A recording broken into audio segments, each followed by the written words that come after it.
federal case of transporting aliens, which is he's gotten involved in something. You all, get ready for a courtroom showdown. Christopher Daniel Beltran, a parolee with a smuggling rap sheet, faces Judge Boyd after federal charges for transporting immigrants with his uncle. He claims a life-changing epiphany, but with multiple probation revocations, Judge Boyd's patience is wearing thin. Let's dive into this tense hearing. Court is calling 2019 CR 9959 State versus Daniel Beltran. Can I have parties announced for the record for the state? Jason Garrett, Your Honor. Defense? Tony Hernandez, Your Honor, and I believe it's Christopher Daniel Beltran. Oh, thank you. Thank you, Judge. And are you Christopher Daniel Beltran? Yes, ma'am. All right, Mr. Beltran, did you review the documents entitled Motion to Enter Adjudication of Guilt and Revoke Community Supervision, and also First Amendment Motion to Enter Adjudication of Guilt and Revoke Community Supervision, and state's pending motion to supplement Motion to Enter Adjudication of Guilt and Revoke Community Supervision?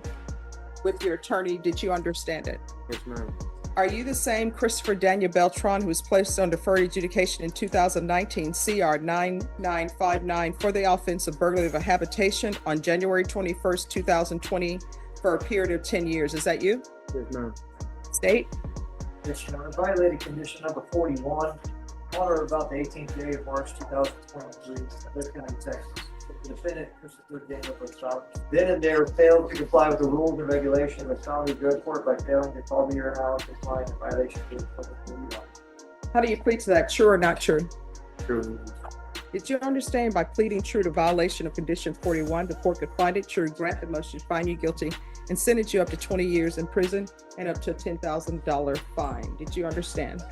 Yes, Your Honor. And you entered a plea to counts 1 and count 2. So that will be true, and that will relates to counts 1 and counts 2. Do you understand? Yes, ma'am. All right. All right, the court will find violation of condition number 41 true. Is there a proposed agreement? All right, and defense, what are you requesting? Your Honor, we're requesting the court continue him on his deferred adjudication. Why should I do that?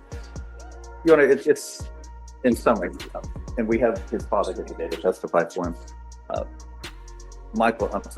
Christopher has been on deferred adjudication since 2020. During that 5-year period, he has spent most of that 5-year period either incarcerated or in a safety program. He's been to safety twice, Judge. He has over 311 days, or about 311 days in jail. During the interim, Judge, he's also, so we're clear with the court, Judge, he's in April of 2023, he was arrested in Del Rio and charged with a federal case of transporting aliens. He'd gotten involved in something with his uncle. He has sat out 21 months on that particular case, and he's been incarcerated that entire time. He's 27 years old now, Judge. He's had significant opportunity to assess his life, and he has told me, and his father has confirmed, that he is much different now than he was 21 months ago. What has happened is that he's realized the importance of his children in his life, the importance of being a role model for his children. He has done something that he hadn't done before, which is while he was incarcerated, has availed himself to parenting classes, to anger management classes, to a GED program, to a substance abuse program. He hasn't just been sitting around. In addition to that, Judge, while he was in federal custody, he was a trustee. While he's been in county, he's been a trustee. He appears from all conversations I've had with him and his father to have finally realized at 27 that this isn't the life that he wants for the rest of his life. He is subject to supervision under the federal case for another 3 years. He's on supervised release for another 3 years. And if the court continues him on his community supervision here, he's got another 5 years on his probation. And then, of course, if he screws up at any time, the court can hit him with the maximum. He understands that. He's asking the court to take one final chance on him. His father here is here, and his father believes that yes, in fact, he has changed the conversations. According to his father, the conversations between the two of them have switched from, poor me, when he got picked up in the federal system, shortly after that to, well, what am I doing to my family? What is this impact having on my son? He's got a 14-year-old son. Yes, a 10 and 14-year-old children, and then 10 and 8. Yes, I'm sir. sorry, 10 and 8. And they're asking for him. He has regular contact with them, but they're asking, when's he going to come home? When can I see my dad? And that has had a profound impact on him. He also has I think a 14-month-old daughter that he's never seen in person. Right, so this is what I don't understand. People always, when the rubber meets the road, then all of a sudden they have this epiphany. So whenever people are placed on probation in this court, I don't do cookie cutter conditions. So I gave you all the help. I sent you to SafeP, and that was, you're going to SafeP. I know it was in custody, but that was to help you with your drug issues. Then I ended up sending you to felony drug court. So, and this is not your first motion to revoke. So you would have thought I would have got your attention on August 2022 on that motion to revoke. And that motion to revoke, what I did was I alternated amended your conditions to ISF and also felony drug court so they could get your life in together. And you know what you did when you came here on that date? You're like, I've changed. I realized, I had this epiphany. I realized that, I can't keep living my life like this. I'm going to get it together because I have children. I mean, the question for the court, I don't know who the mother of your children is or why she keeps saying, you know what, I'm going to give him another shot. Because you can't keep giving people different shots when children are involved, because children who are underage, they don't get to choose who their parents are. They don't get to choose, and say, you know what, dad keeps doing crazy stuff, going to jail, won't get his life in order. I'm not waiting around for him. And the mom just keeps hanging on as though the person is going to change. Maybe you have changed. Maybe this was the epiphany for you. I don't know. But at this court, this is the end of the road. Judge, So- if I may, Judge. Yes. Christopher would like to address the court, and he's talked to me about the previous chances he's had, and he wants the court to understand what the difference is and how he came to that. All right, you can raise your right hand. Do you solemnly swear affirm the testimony you give will be the truth and nothing but the truth, so help you God? Yes, Your Honor. All right, you can lower your hand, state your name for the record. Christopher Beltran. All right, do you have questions? Yes, John. Chris, you had indicated earlier to me that you wanted to address the court. You understand today that she's going to make a decision on your motion, on the motion to enter adjudication of guilt and revoke of probation. Is that correct? Yes. What is it that you wanted the judge to know before making that decision? I want to let you know that, like, my first few times messing up, I was mentally weak. But this time around, I spent a lot of time getting myself together, just doing things to better myself. Because I'm doing it for my kids, but I'm doing it for me too. I understand I messed up plenty of times, but I'm ready to be productive in my life. This ain't my life I want to live. This ain't me. Just tell her the things that you did while you were in federal custody. I was going to re-entry. I did AA. I did anger management. I did parenting. I also was holding a job. Just trying to stay positive, trying to stay out the way, and just get ready for when I come home. Now, the previous times that you were either in jail waiting for a hearing or in jail waiting for the case, were you doing any of that kind of stuff? No. So, what changed, or what made you want to do it this time?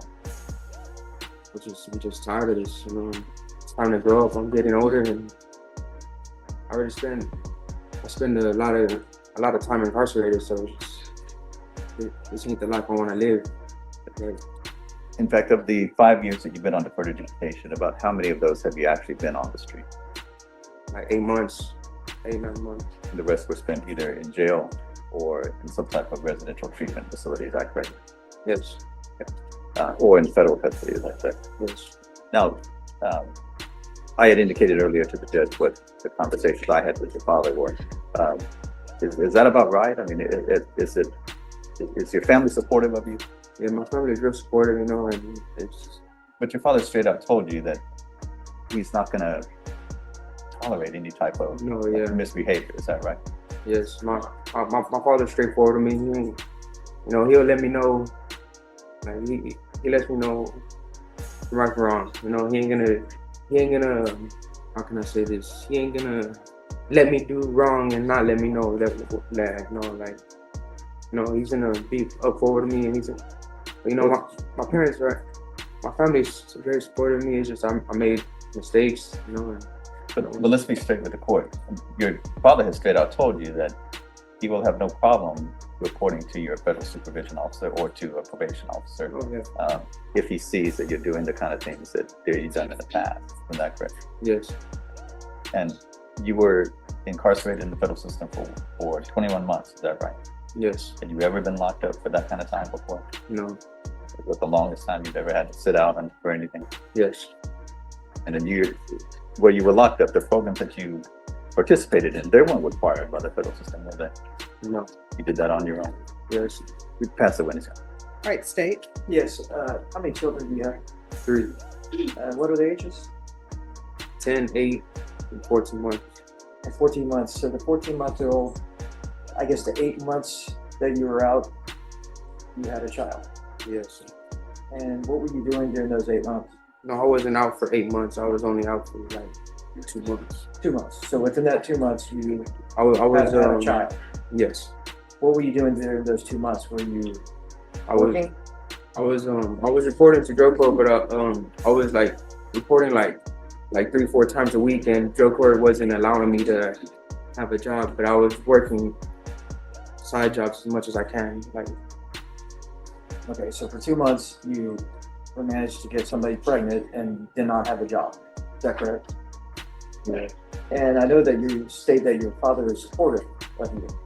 Your father's been around you your whole life, and you've managed to pick up new cases, federal cases, during that time. Is that correct?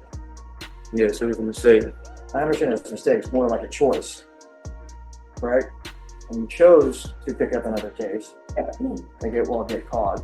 And your father was supportive still during that time because he's your father. Is that right? Supportive in what way? And being here for you. He came here today for you, didn't he? Yes. And this is your 3rd NPR, is that correct? Yes. And so you're asking the court to actually give you another chance, really a 3rd or 4th chance. Yes. And you still owe restitution of over $2,000 to the victim of your burglary of habitation, is that correct? Yes. Okay, no further questions, John. Now, are you wanting to pay back that restitution? Yes. You had said that the drug court program made it difficult for you to find employment. Is that right? Yes. How were you surviving when you were not incarcerated? Really just to support my family, feeding my kids, little things like that, You said you were doing side jobs. What kind of side jobs were you doing? I was doing painting, helping the subcontractors paint. Okay. And that's the kind of skill that you typically have? Yes, I worked in a refinery doing that. Okay. Now, when you say that your father's supportive, your father's always going to be there for you. Is that fair to say? Yes. But there are degrees of support. I mean, he's not, I've spoken to your father. He's not the kind of person that's going to say, fine, go out and do whatever criminal activity you want to do. Mm-hmm. In fact, he's not that kind of person at all, I think. No. Yeah. And in fact, he's straight out told me anyway, and I think he's told you too, hasn't he, that anything that while you're on supervised release, if any kind of violations, he doesn't have any problem advising the federal system of that. Yes. You think he'd do the same thing for this court? Yes. Pass the witness. Any further questions? No question. I have a few questions. Yes, ma'am. So you had all of this going on in your life, these criminal cases. Why would you go out and decide to have a child with somebody when your life is not even together? It wasn't just happening, I mean, things don't just happen. I mean, you I weren't an understand. active participant, I'm assuming. Nobody was drugged. I understand. So when you didn't have employment, how were you feeding yourself? I would work little side jobs here and there with the subcontractor I used to work with. Right. And where were you staying? Who were you staying with? I was staying at my father's house. All right. So you had, even though drug court was putting #1 on their list for you to maintain your sobriety, you did have a place to stay. Yes. All right. And then this is the 3rd motion to revoke for you. Yes. All right. I'm not going to continue down this path of giving you more and more chances. The court is finding violation of condition number 41 true. The court is going to grant the motion, find you guilty, revoke. and the court is finding you guilty of counts 1 and counts 2. Probation, what is the restitution amount? Judge, the remaining balance or the restitution is $2,734. And who is that to? There are 2 victims, Anna Martinez and Stephanie Parole. Mhm. I can check to see if you have them separated. All right, while she's checking on that, State, what are you requesting with regards to punishment? The state's requesting no less than 10 years. Next department correction. Defense? Your Honor, he's spent 2 years incarcerated already on the federal system, and I understand that's not the same case, but it did give him a timeout, Judge, and it did, I think, affect his thinking and his thinking going forward. Judge, we would ask the court to consider something at the very minimum, 2 or 3 years. All right, I'm not going to give you 2 or 3 years. I'm going to follow the state's recommendation of sentencing you to 10 years in the prison. Give you credit for any time served. Probation, do you have restitution amount? Anna Martinez. Oh, just 1 second. The printer is going. All right, what amount? $700 to Anna Martinez and $2,034 to Stephanie Carrizal, Carrisal. All right. So the court is going to sentence you to 10 years in the prison in counts 1 and counts 2. Counts 1 and count 2 are to run concurrently. There's to be restitution and no contact with Anna Martinez. The restitution amount is $700. There's to be restitution and no contact with Stephanie Carrillis. The restitution amount is $2,034. And as previously stated, the cases are running concurrently, and the court is going to sentence you to a $10,000 fine, time, and money will run concurrently. All right, we can go off the record. Your Honor, I'm sorry, still on the record. Will the court Yes. be giving him credit for the time that he's been in safety? He spent two trips over there, 181 days on one and 161 days. Only if he successfully completed that and successfully completed the outpatient portion of that as well. I know, Judge, he successfully completed the program itself. I don't know. I don't believe he. All right, once not you sure give me on the that outpatient. information, if he successfully completed it, then the court will give him credit. You all, this was a brutal reality check from Judge Boyd. Did his past justify the 10-year slam, or should his efforts count for something? Let me know your verdict below, and stay tuned for more courtroom action.